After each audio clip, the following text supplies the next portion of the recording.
2 shipwrecks containing ceramics and artifacts over 2 centuries old were discovered off Singapore. Archaeologists said that the rare discovery, which is a first for the nation, will shed light on its maritime heritage.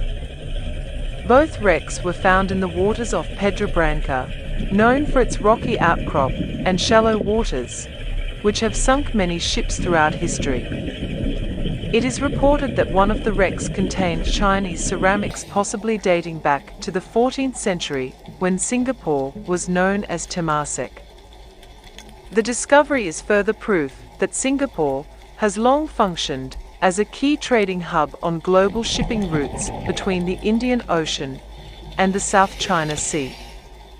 As some of the items discovered were similar to artifacts from archaeological digs conducted on land, this shows that Singapore was a trading hub even before the arrival of Raffles in 1819.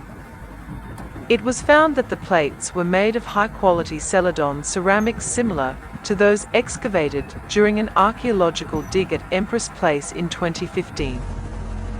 Maritime archaeologist Michael Flecker, who supervised both excavations, noted that the first wreck was a pretty remarkable find due to its heritage. He said that the Yuan porcelain from the shipwreck is the largest documented cargo of its kind ever discovered.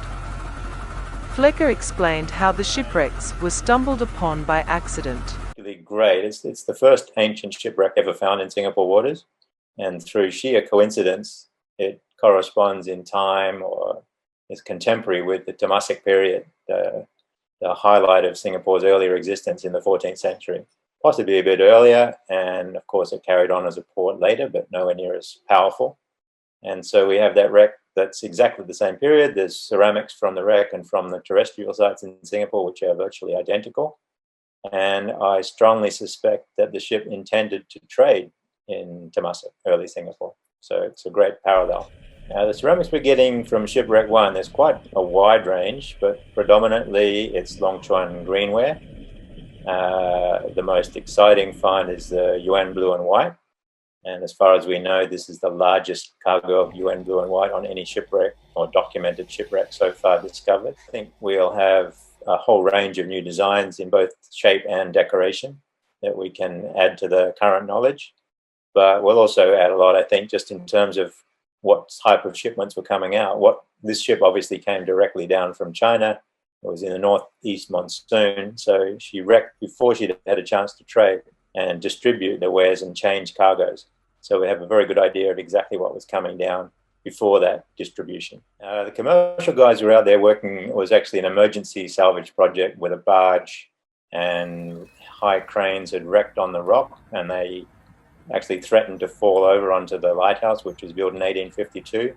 So there was an emergency salvage, and these guys went in after the salvage to make sure there's no debris on the seabed. And while they were looking for any leftover debris, they stumbled on these Long Chuan Celadon or greenware dishes from the 14th century. You're watching The Independent Singapore. Subscribe to our channel for more news and documentaries.